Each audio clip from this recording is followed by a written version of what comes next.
I don't know. So, No worries. Yeah, we've okay, kicked off. we're off. So yes. So I've got Wizard here to have a chat with. I'm I must admit, I did like when you were getting on at me for has your wife given you permission to do this? Because that is true actually. Sometimes it's like That's the way of she's the the world, my boss. friend. Yeah. I'm the boss when she lets me. Right, yeah. Right, if I can just say hello to everybody that I haven't said hello to yet. We're looking Yeah, at Donna, the Doc. Who else we got? Dark Side, T1. yeah. Who else we got? Briefly. Oh dear. Whole And load of Jazz Naz, Linda. Mystic. Yeah. Hi to everybody. Thank you for joining us. Yep, Very absolutely. honoured to be here. I'm very lucky to have you come and join us because. Thank you. Sorry. First of all, Wizard, which part of the country are you from? Which part of Manitowoc do you live in? London. Born and bred.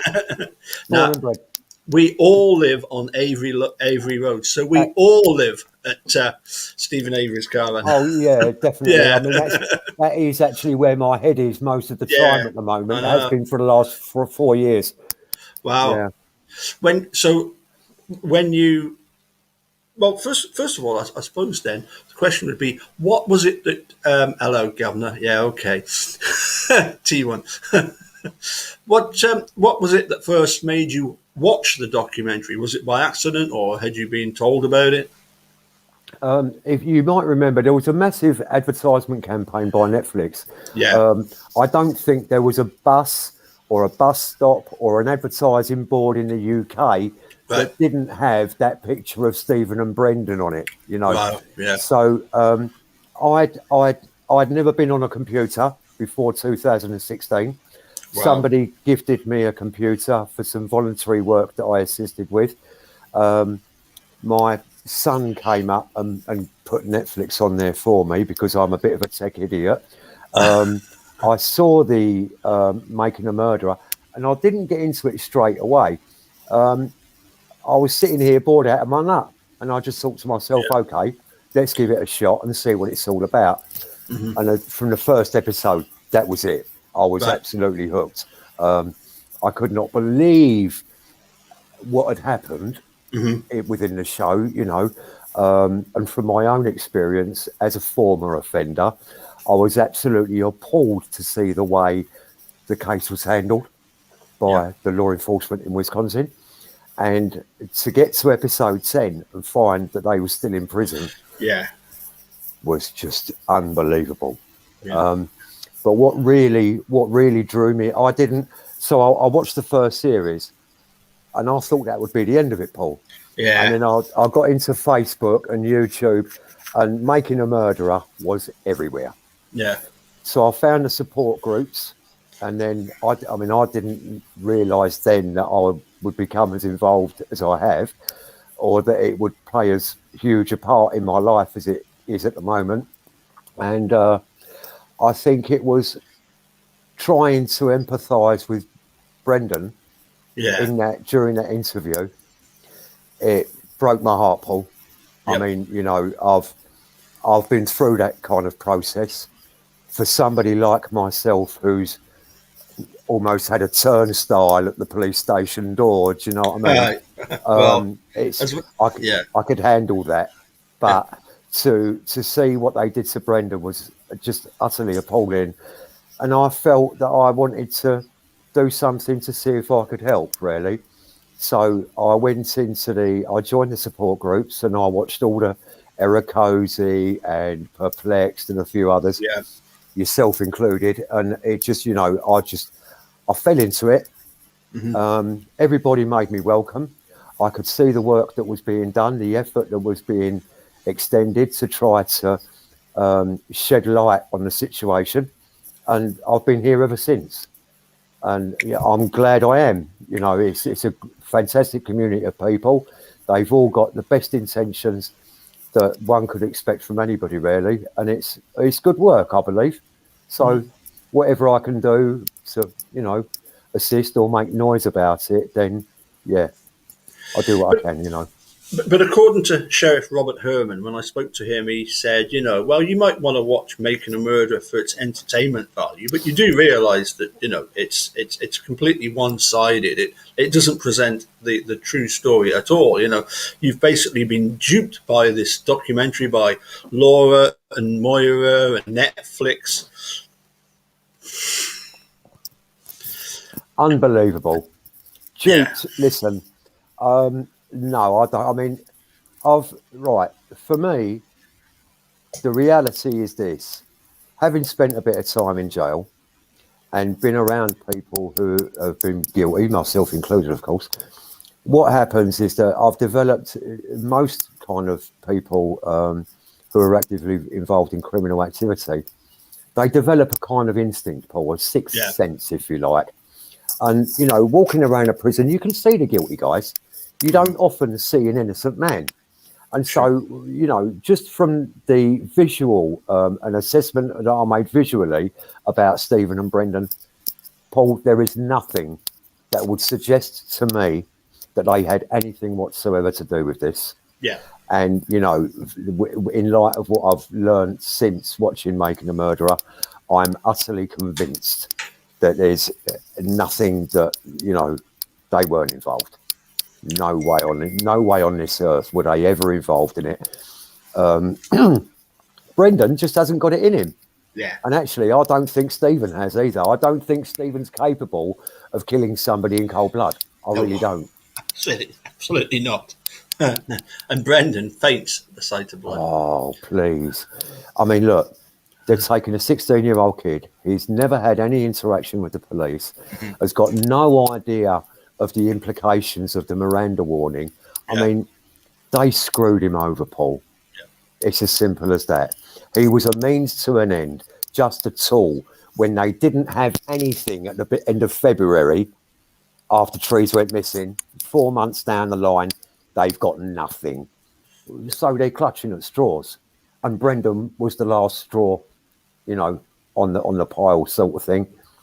And bang, there you are. They wrapped it up. And Can I just quickly answer one question about how many drinks have I got? Well, the wizard is abstaining tonight, so I'm having to drink for him as well. So I've got a nice beer here, accompanied by a bit of lager and a nice bit of Highland Park. But cheers. wicked.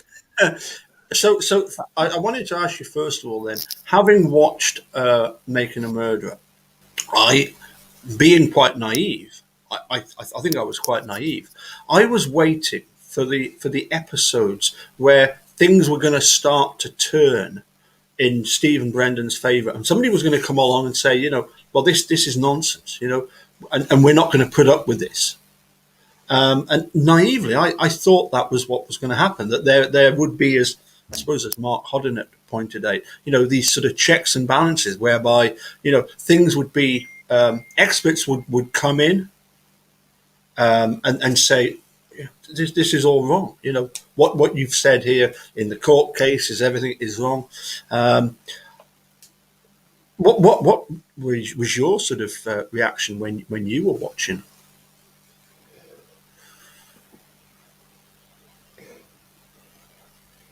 After the first series, Yep. I was convinced that this is all brought about by law enforcement, and that if indeed she was murdered, I believe that either it was law enforcement who were responsible, or it was perhaps somebody in law enforcement pulling the strings. Yeah. Now, what you need to understand is that in America, guns are cheap. There's a gun for everyone in America, right? Every man, woman, and child in America, somewhere in America, there's a gun for that person. Now, with that amount of weapons, you're living in it's a completely different society to ours, Paul. Yeah. That life in America is cheap. Do you know what I mean? And it's for somebody who's going to go and target Stephen Avery for the Penny Beanston case in Yeah. 1985. For somebody as ruthless as that, Yeah. listen, Kusurek would have no problem Yeah. kind of ordering a hit, if you like, Yeah. on somebody. Yeah. And if I was convinced that that was the case. I think I still am a little bit. It was just the corruption, Paul, the Yeah. the mishandling of the case, and the way they're dirty bastards, Paul. Yeah. That's I'm sorry, but it really struck out at me how prepared they were to take everything that they represented and throw it out the window Yeah. for money. But then I thought about it and I thought, well, hang on a minute, this isn't entirely about the money. Oh yeah. Kusurek's a proud man, Hmm. and I think that this is all to prevent him from having to stand before a camera and say, Hmm. I'm sorry, I got it wrong. Absolutely. Now, at the time when Steve settled his lawsuit with the state, $400,000, Yeah. Kusurek stood with that big fucking cheesy grin on his face and, oh, no one meant to do him any harm. No, yeah, no, no, exactly. No, Oh, it's like child. when are we going to get an apology? As you say, it's No, nah. nah. No, that is never, as far as Kusurek was concerned, that was never going to happen. Um, he would, there was no, I think he would rather die than apologise to Stephen Avery. Yeah, Stephen Avery is lower than the shit on his shoe as far as Kusurek's concerned. And for me, that is an utterly unacceptable way for any human being to behave. But more than that is the way they rounded on Brendan. yeah, It's what they done to Brendan. That's what brought me into all of this. sure, Brendan didn't have anybody to protect him. He had no idea where he was all at sea, Paul. He was all yeah, over the place. And it's just utterly, utterly reprehensible kind yeah, of to see the way they were so prepared to destroy that boy. I yeah, mean, I've said it before and I'll say it now. Wiegert would have been kinder by pulling his gun and putting a bullet through Brendan's brain. well, because Now, yeah, and however harsh that might sound, yeah, to put him through what he's going through at the moment yeah, is it's inhuman, Paul. yeah. You It's know, it's you know it's literally burying somebody alive, yeah, burying them alive. yeah, it is, yeah, And I always remember Herman saying to me, stopping me mid sentence, saying, Paul, let me assure you, Stephen Avery will die in prison. He'll never be released. And I'm thinking, what? You've been given some sort of assurances. You've had these assurances from further up the food chain. Either this is something that he's told himself and he's convinced himself, so he's happy to repeat it, or but this whole he's had assurances because for this whole idea that he's just going to blatantly say to me, Stephen Avery is will remain in prison for the rest of his life. I thought so there was no possibility whatsoever that he was wrongfully convicted. Nah, I'm not buying that. Anyway, can I take you back though to the Brendan situation? I don't. I didn't find myself so much as feeling sorry for Brendan as annoyed that he was saying what he was saying, that he was simply not arguing back against Uyghur and Fassbender. I mean, how did you feel about what he was actually saying? Why is he saying what he did? oh, We were talking backstage about the fact that I like yourself. I also knew the inside of a police station when I was younger, so I sort of changed my ways, as it were, and got myself out of Dodge, as it were, But what on all earth right, led him to say that, oh, or just to give in? What led him? Well, Argue. I think that's blatantly obvious from the interrogation video. Really, he was led like a lamb to the slaughter by two experienced professional law enforcement who had only one agenda: entrap Brendan. Now, by entrapping Brendan, they've got Stephen, but they've removed Stephen's alibi. And Yep. watching it, what I wanted to do was jump through the screen, put my arm round Brendan, and say, "Shut up, son! I'm Yep. taking you home." Do you know what I mean? Yep. You're coming out of here. I'm getting you out of here, but you got to shut up. You got to be quiet. And like I say, for someone like me, it's easy. I go in, I can argue with the police, I can hold a no comments interview. But Brendan had none of that experience, and Yeah. so he just did not know where he was. And as I've said before, when you're isolated by police and you're locked into a cell with no kind of communication, no friendly faces or anything like that, it has an effect on you. And the only thing you get to a point within yourself where the only thing you want to do is get out of there. Now, for Brendan, with his limited kind of intellect, he was he felt as though he had no other option. And that's how the read technique, that's how police interrogations work.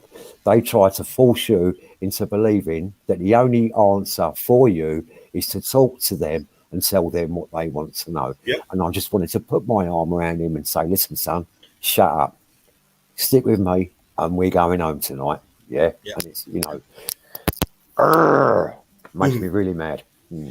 Okay. Another question then. You know, Kenneth Peterson. It would have been easier to kill Steve than to frame him. What I mean, what as Dean Strang says, it's ridiculous, but on so many levels. What different levels do you interpret that as?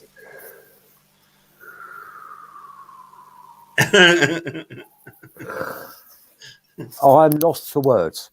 I would never imagine that that a law enforcement professional Yeah. would ever come out with a comment like that to a camera. That is just so ridiculous to think that he thought it was okay to say that and there were going to be no repercussions. I mean, if I wouldn't be surprised if he got a bit of a roasting from the DOJ or whoever his boss was, the Attorney General or whoever of Wisconsin, for him to have said that, Paul, it's just, there are no words. There's just no words. Do you think it was reassuring to the citizens of Manitowoc that Kenneth Oh, Peterson said that? I'd pack up and move. If that is, I would pack up and I would move. I'm thinking, well, if he's capable, to think that, to realise that they might have actually considered that or kind of gone through a thought process where someone, for him to think of it, it's just easier to kill him. Good God Almighty! It's my word. He should have Yeah. been removed. He should have been What removed as sheriff. what do you think Kenneth Peterson would have preferred to have done? Kill Steve or frame him? Frame him. You think so? Yeah. I wonder, this whole idea of, clearly the discussion, happened that, they clearly had this discussion within the hierarchy of MTSO. What's the best thing to do with Steve? Do we kill him or frame him? That seems to me obvious that they've had that discussion. But for me, the thought crossed my mind that if Kenneth Peterson is saying that it would be easier to kill him than frame him, was that because it would have been better to kill him than to kill Teresa in order to frame Steve? In other words, was he looking at it from the point of view that, he would rather have got rid of Steve, who he considers, as you say, a worthless piece of, rather than an innocent 25-year-old? No, no. No. Right. From my perspective, to have killed Steve would have brought more attention Oh yeah, to the sheriff, yeah, without a doubt, would yeah. have brought much more attention to the sheriff's department. On top of that, it would not have brought an end to the lawsuit. So No, exactly. what I think you would have found then, you would have found an army of lawyers Hmm. queuing up at the Avery's front door, Yep, sign the dotted line, and they would have torn the sheriff's department to shreds. They yep, would have gone digging for every document. They would have gone looking for every bit of dirty work that they'd ever done. You got the Ricky Hoxtetler case, yep. the Penny Bernston case, all sorts of stuff. But I mean, they didn't just frame Stephen Avery or for the Penny Bernston or either case really, the 85 or the 2005 case. They didn't do any of that suddenly overnight. They've always been good guys, and then they kind of went off and it wasn't a one-off, Paul. It isn't the Hmm. first time they've done something like this. They are as dirty can be, Okay, and okay. I think they're practiced at it. So yeah, it would have brought an awful lot more attention to the sheriff's department, and it wouldn't have ended their problems. Now, as sheriff, he knows that. He must know that. He must be aware of that. Um, he's probably taken advice from the upper floors, kind of, and they've said to him, "Well, look, if you can kill him if you like, but it ain't going to end the suit." Hmm. So where does it leave? Where does it leave them? It Yep. leaves them with a bigger problem than what they started with, because now everybody's paying more attention to what's going on in Wisconsin or in Manitowoc, and there are too many questions being asked. Oh, absolutely. I mean, going back to the business of the 36 million, it was likely that Steve would not be getting 36 million. That it would likely be they were suggesting somewhere. Most of the lawyers, I think both sides of the fence, were suggesting somewhere between 3, 5, maybe 7 million, something around about that sort of figure. But surely there was going to be. It wasn't so much the money, as you say; it was the embarrassment. And would there have been some sort of investigation, if you like, of what actually happened in Manitowoc to cause this wrongful Oh yeah, conviction? Would oh that have yeah, been something they wanted to avoid? yeah. Because I mean, the money side of it, it's like I said earlier about Kosurek. I don't think the money is that important. The judgment is what would be important in this Yeah, case. And the trouble with these judgments is that, as here in the UK, you might have something like a royal commission or a royal review to yeah, look into what happened, right? yeah, yeah, The same in Australia, you'd get a royal kind of you'd get a state inquisition yeah, as to what had gone on, and he was probably more worried about what that might turn up outside of Stephen Avery. Do you know what I mean? And yeah, because once they start looking, Paul, yeah, if for something like that, it's really serious. They're not going to stop until they find everything. yeah. And I mean, let's face it. I mean, Stephen Avery's case would have inspired lots of people to say, "Hold on a sec, that Judy DeVerbich, that Tom Kasurik, that Jean Couchet, all the officers, they were involved in my case, and they would want to say, I wasn't treated fairly either." I believe that for any police officer who has been found guilty, if you like, or responsible for misconduct, Hmm. all of their cases need looking at.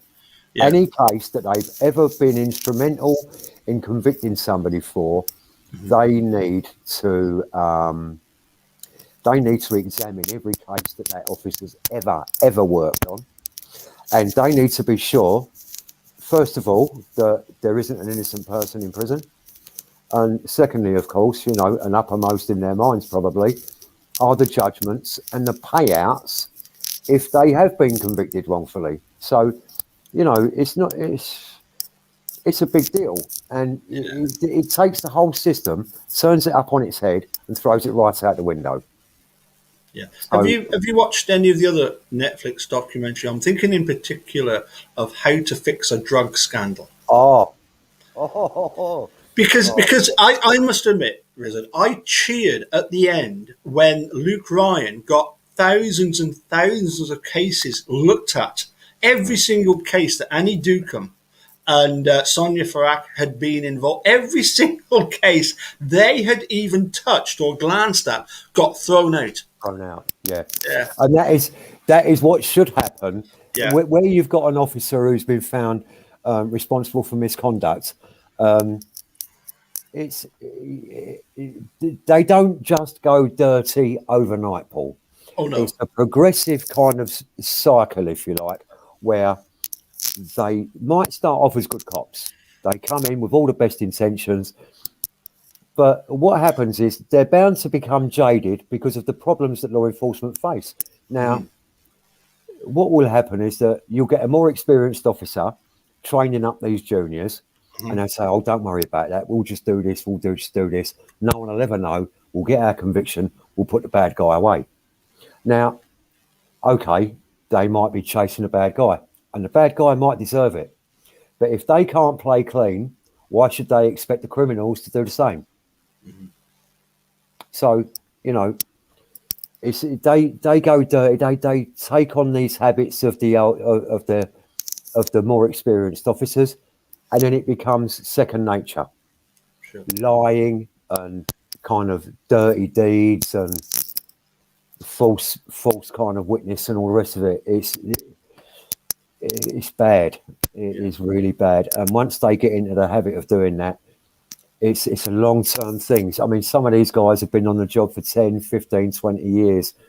So, think of all the cases that they've ever been involved in where, you got a dirty officer giving evidence against this guy, this guy, this guy. All of those people have been locked up. It all needs looking at. Every single one Yeah. of them, it all needs looking at. And this is, I think, the problem that they face is that it's going to become such a mountain of an inquiry. If they ever did look at Manitowoc Sheriff's Department, it would be an absolute nightmare for the county. Yeah. Yeah. Can I sort of ask then, I suppose again, a little bit sort of devil's advocate, which would be, I'm, what's it? I think I'm 4,600 miles away from Manitowoc. So, we're sort of 4,000 miles away from Wisconsin in general. Mm. Why do we need to take an interest in a case that is so far away? Well, I've believed for many years that what happens in America today Yep, happens in the UK tomorrow. sure. And the way things, I mean, they've always said when America sneezes, Britain Yep, catches cold. yep, So I don't want that on my doorstep. sure. I do not want that. With our system isn't perfect, Paul, and Yeah, it might be a little bit archaic at times, yeah, but for the most part, it works. And if something's not broken, you shouldn't fix yeah, it. So we don't need to adopt the systems or the methods of America. We don't want it. yeah, We need to safeguard against that. And so to do something about what's happening in America today is important for Britain tomorrow, without any doubt. yeah. I mean, I think one of the things that I find quite interesting is the fact that we're all sort of joining together to try and talk about and shed light on corruption that was manifested upon Steve and Brendan in Manitowoc. And whether it's Steve and Brendan or whether it's a police officer in the case of Daniel Holtzclaw or whoever it might be, whenever there's this feeling of unjustness, that we need to, you know, we need to pipe up for these people, because if if people don't, nothing will happen, will there? That's Will it? right. And it doesn't matter whether we're 4,000 miles away, or in the case of Australia, other side of the world. It doesn't matter where in the world they are. But I just wanted to ask you about the fact that here in the UK, we have had some instances of wrongful conviction. Not on the scale of certainly of America, and certainly not the kind of things that are being highlighted by Netflix. But I just wondered if you've ever heard of a case called Luke Mitchell. Yes, I have. Yeah, Yeah. I'd like to share something with everybody that Sandra Lane sent me literally just an hour ago. Okay. And I'd like to share this with you about Luke Mitchell's case. Um, in case you're not sure who Luke Mitchell was, I'm in Galashiels. 25 miles up the road is Dalkeith, which is just south of Edinburgh. It's a little bit like, you're south of London, Lewisham. Dalkeith is sort of south of Edinburgh. And here, Sandra Lane sent me this message. Hopefully this will pop up. Yes, there we go. Hi, Channel 5 are putting on a two-part documentary about Luke Mitchell's case at 9 o'clock next Wednesday. So this is Channel 5 in the UK. 9 o'clock next Wednesday, Wednesday the 24th and Thursday the 25th. Sandra Lynn goes on. I wasn't able to say anything before now, hence the long silence. But from everything I know, they have done a fantastic job. You can help now by getting the word out about this everywhere you can. Thank you for your support, Sandra. So there we go. There's some great news about Luke Mitchell's case. Well, I vaguely remember the case a few years ago. Yeah, I'll be honest, I've not really looked into it, and the reason for that is that since I've watched Making a Murderer, yeah, I threw myself into this wrongful conviction thing, the true crime genre, yeah, if you like. yeah, I burnt myself out, Paul, yeah, because what it does is every time I try.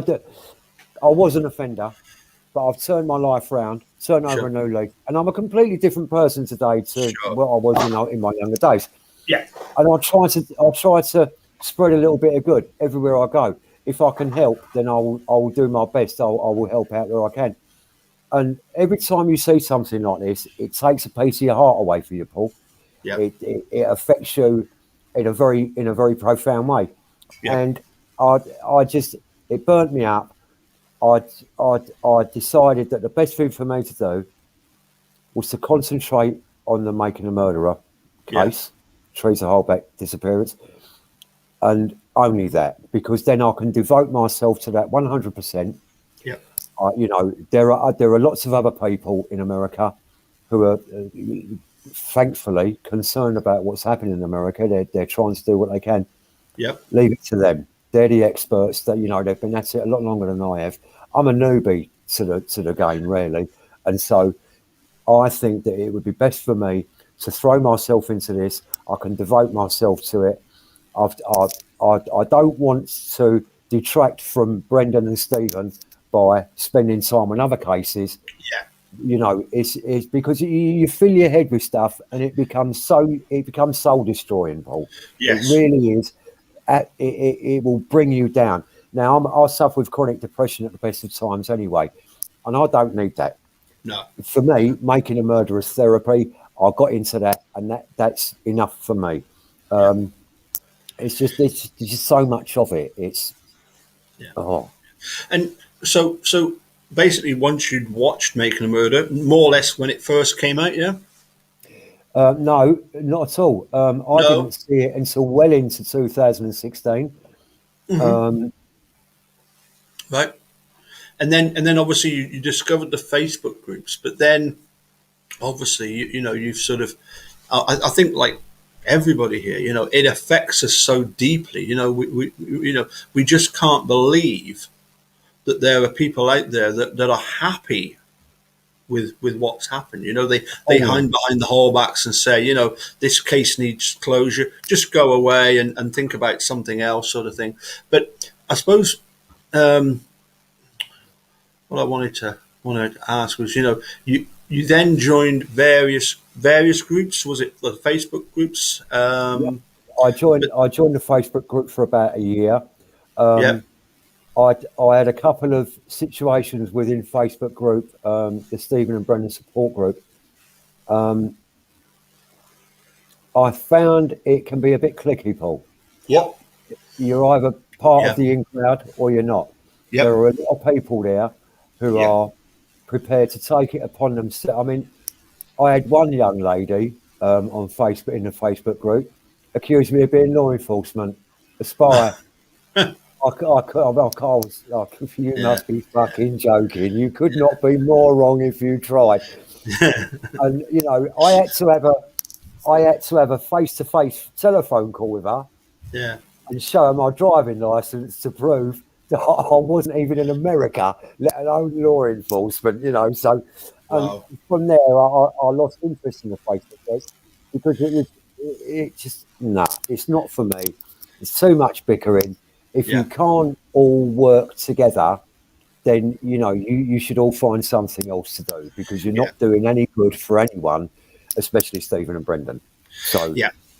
I mean, I must admit, when you look at some of the Facebook groups and some of the people in there, they are so set in their opinions as to what happened that they will go after individuals.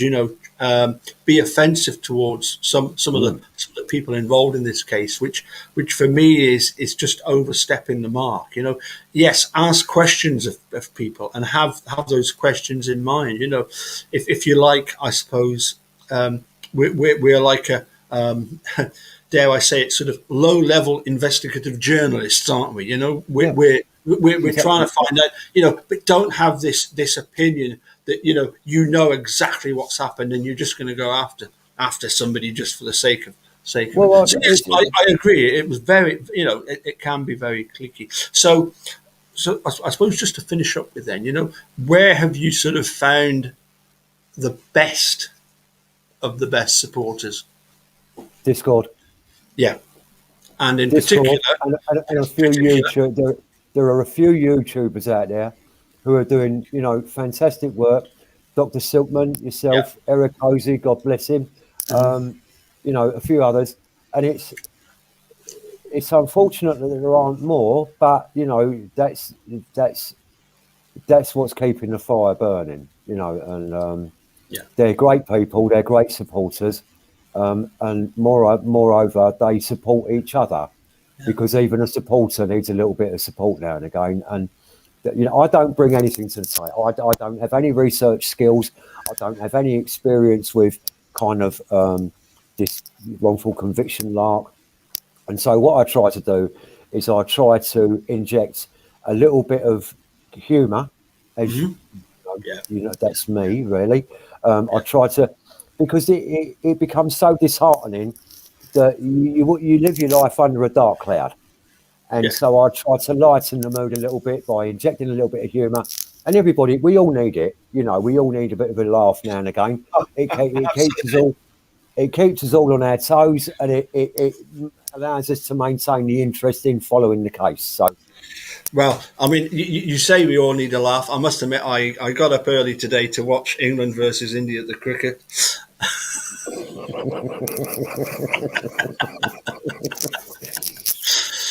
Beat by about 300, or was it 300 or was it 600 runs or something like that? I can't remember. I mean, it was yeah, Finally, then, so I remember distinctly before Discord, we had groups called Hangout, and I remember Dr. Siltman being a regular on the Hangout chat, um, and of course, instigated with the help of many other people, obviously, but instigated the foul play Discord site, of which you are a very a prolific contributor, thank you. um, you know, and I Yeah, okay. suppose that the next question would be, when are we going to get the Wizard YouTube channel? Well, I did have plans, but do you know Yeah, what? I'm like I said to you, I am a tech idiot. but that's Um, exactly what this Richard McAdam Academy Advocacy Foundation is all about. It's oh right, yeah, yeah, to I've seen help. that. Yeah, yes. Yeah, that's what it's Um, all about. So I don't know. I mean, people. I've had a lot of people coming up and come and Sean, pull your finger out your arse, boy, get your channel going, and it's like, really, me? You know, you can't be serious, you know. My John McEnroe moment. Yeah. It's just I never would have considered myself really to be YouTube material. Um, I had played with the idea, and I was going to set something up. I haven't gotten around to it yet. I'm not going to say never, Nah, but I mean, things have changed very recently, though. So my situation has changed in some respects. So things might change, Paul. okay. Things might well change. So we'll Good. see. We'll see. Well, that would be one reason to be cheerful. Have you got any other reasons to be cheerful? Oh, don't hit me with that, will ya? No, no, no, no, no. Listen. I'm gonna nip upstairs and say cheerio because I've got a razzle in my Oh, pocket. So I'm gonna. oh. Thank you No, for inviting. it's absolutely great having a chat with you, Sean, Brilliant. Pleasure. Wizard, and or AKA Ian Jury, as you will now be referred to. God bless you, Governor. Because, I mean, obviously, I'd imagine you liked Ian Jury. Oh, brilliant. I Absolutely actually, I amazing actually got artist. to, I never got to see Ian Jury and the Blockheads live, but I did get to see the Blockheads themselves live. The band is still going. They're still going. They're Yeah, yeah. absolutely fantastic, and their new lead singer sounds just like Michael Caine.